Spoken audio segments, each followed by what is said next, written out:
अस्सलाम वालेकुम, कैसे हैं आप लोग। अल्लाह ताला आप सबको खुश रखे। वैसे तो आपने बहुत से किस्म की चाय टेस्ट की होगी, लेकिन आज जो रेसिपी मैं आपके साथ शेयर कर रही हूँ ये थोड़ी मुख्तलिफ है और इसको पीने के बहुत से फ़ायदे भी हैं।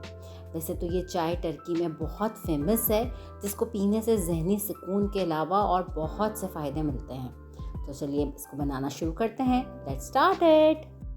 एप्पल टी बनाने के लिए मैंने एक पैन लिया है, इसके अंदर मैंने 2 ग्लास पानी डाला है।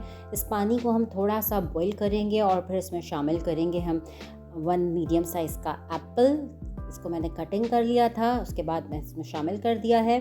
अब इसमें मैं डालूँगी 2 से 3 जवे लहसुन के और इसके साथ साथ ही मैं इसमें डालूँगी 2 से 3 लौंग। इन सब चीज़ों को डालकर हम कवर करके रख देंगे और इस चाय को पकने देंगे तकरीबन 15 मिनट्स के लिए, या जो 2 कप पानी हमने डाला था वो 1 कप नहीं रह जाता, उस वक्त तक इसको पकाएंगे। 15 मिनट्स गुजर चुके हैं, कलर बहुत अच्छा आया है और इसकी खुशबू भी बहुत ही मज़ेदार आ रही है। अब यहाँ पे इस स्टेज पे मैं फ्लेम को टर्न ऑफ कर दूँगी। अब मैं चाय को कप में पोर करूँगी।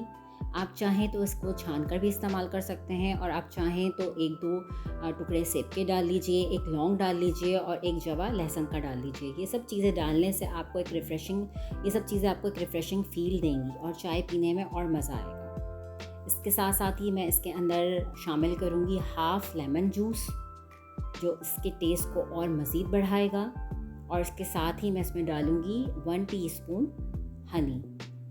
आप बिलीव करें, इसका टेस्ट बहुत मज़े का होता है, ये पीने में बहुत मज़ेदार लगती है और साथ साथ बहुत सारे अमराज में फ़ायदा पहुंचाती है। मुझे उम्मीद है कि आपको मेरी रेसिपी ज़रूर पसंद आई होगी। इसी तरह मेरे चैनल को सब्सक्राइब कीजिए और मज़े की रेसिपीज़ एंजॉय कीजिए। फ़ी अमान अल्लाह।